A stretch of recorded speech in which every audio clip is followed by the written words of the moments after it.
Streets is watching.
is the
touch bases on as far as when they, talk about, the court and things like that. Just recently, yesterday, she was in court, dealing with issue with property on the lake. And the government people complained about it. So, got upset because they were about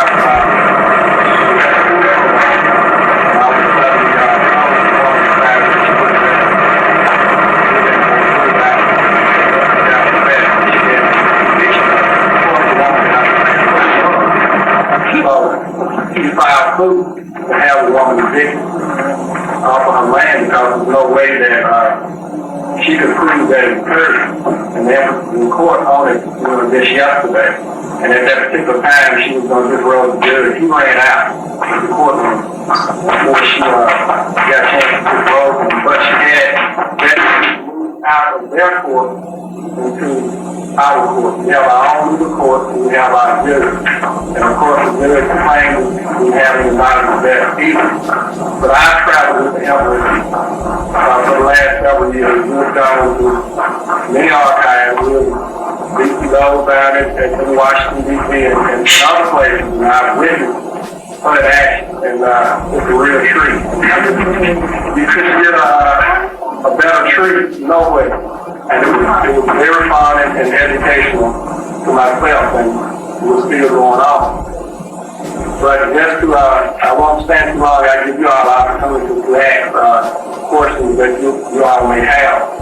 But to go a little further into the court, I've had mine up and down as well. With the court, they have tried to do things to me. Well, but they hadn't ran me out yet, but they've tried to do things to me. And the Empress, she went to court with me on a couple of occasions, and just her presence made it all, a little bit easier. Because no judge on her land wants to deal with her at all, because they can't handle her. They know for a fact that they are holding a legal court on her land. And being aware of that, like she said, whether you handle the guilty, ain't nothing they can do about it. Because they have no legal charges, no population to prove that they have jurisdiction over years of court. So anybody that, have that knowledge and file motions, in their behalf on that and simply walk out of the courtroom. And when they are aware, that's what you're about to do. They use their retreat. Kind of get you out of there so you won't wake up the other people in the courtroom. But on occasion, when she was in the courtroom, she filed her motion and walked out. Some of the brothers and sisters in there woke up and they walked out right behind her.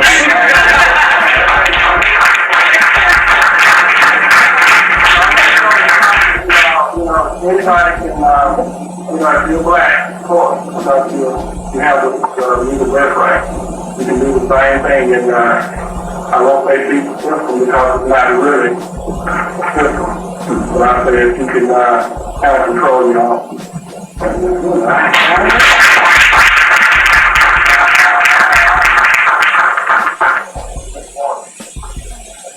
what I'm going to do now, and I realize that it may be a bit lengthy, but I know you need to know that the places that the Empress chose not to speak upon, the places that the Empress wanted to speak upon, that is my job. I speak upon those particular areas that they need not to link and have to speak upon. What I wish to do at this time is to take you back a few centuries and bring you up to date so that you get a very broad understanding of why the circumstances and the situations are as they are sometimes. Some of what I'm going to tell you is going to be quite preposterous and very hard to comprehend and even worse to be believed. So bear with me. Take your time, do your research, and I mean just that. Do your own personal research, and all be shown very quickly. I want to take you back to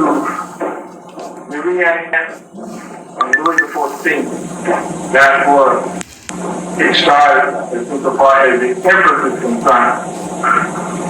She mentioned to you earlier that the Moros Hulk was her great-grandfather 5 times removed. Louis XIV and Louis Antoinette was her great-grandmother 6 times removed. She is the noblest of the noble. In other words, she came from a direct bloodline, not only of the Washita imperial bloodline, but she has well come from what we now know as the European bloodline of Marie Antoinette and Louis XIV.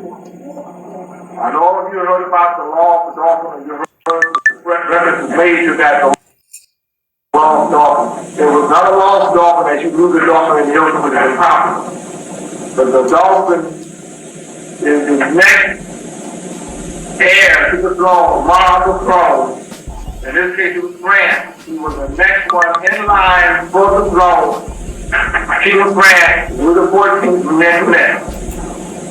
When they had their revolution, guillotine Louis Antoinette, Louis XIV, he escaped through subterfuge and a few people who tried to, well, not tried, they sold him. The Baron Sebastian helped him to get out of France, to get to Spain. Now, we've all read in our history books, and you have to understand, somebody that's going to tell you it's filler. It's going to blend to the history that you know. There's going to be a bit more fish to you. They didn't tell you all lies. They just omitted a great deal of it.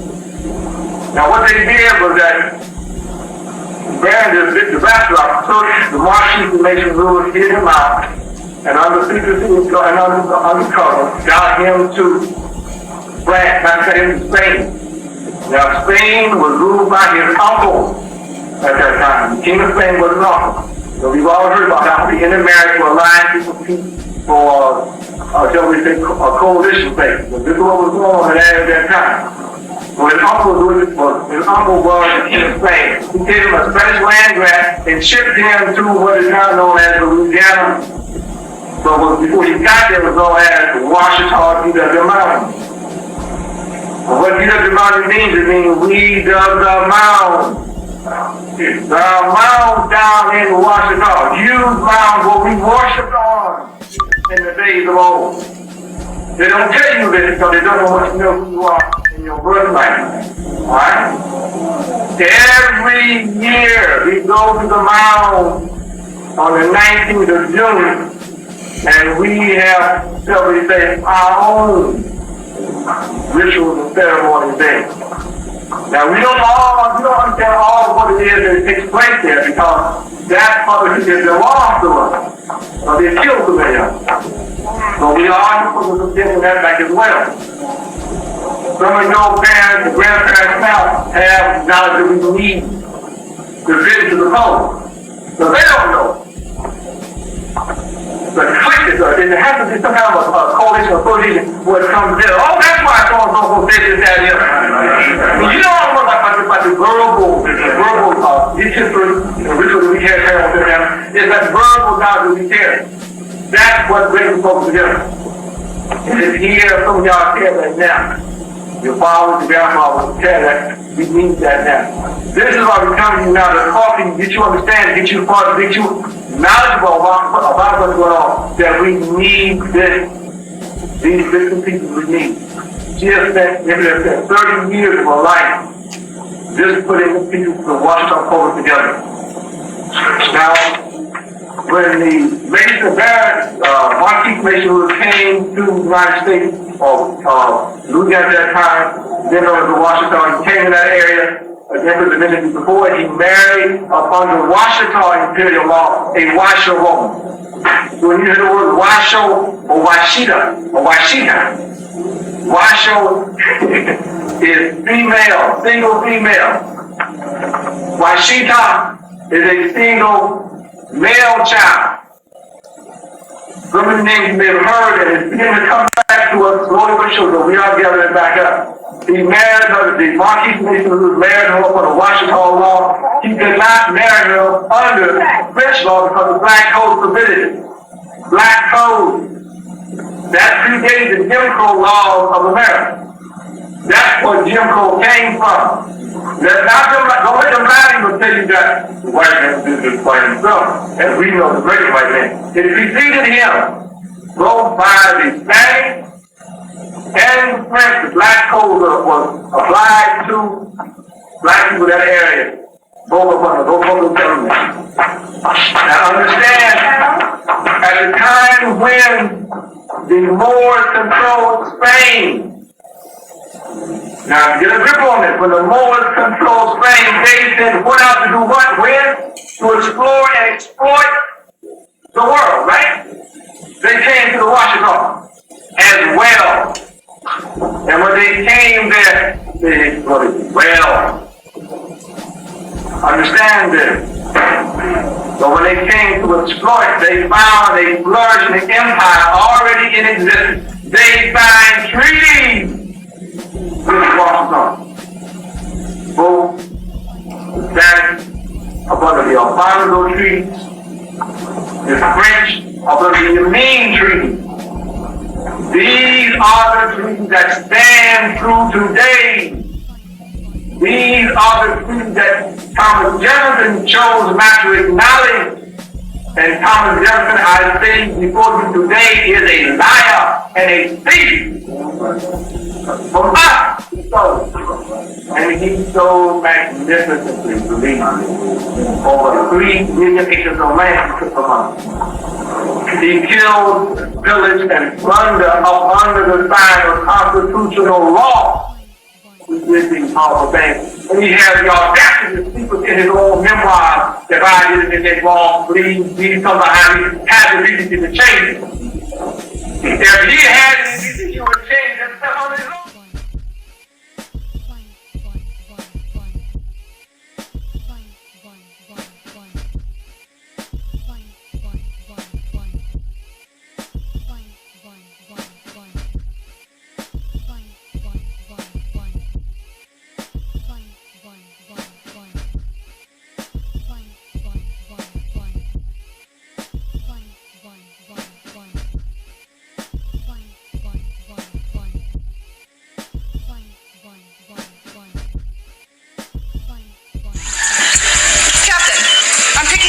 Signals. Something about intergalactic oppressors, sir. Captain, intruders are approaching the bridge, sir. Who are you? I am the Minister Louis Farrakhan.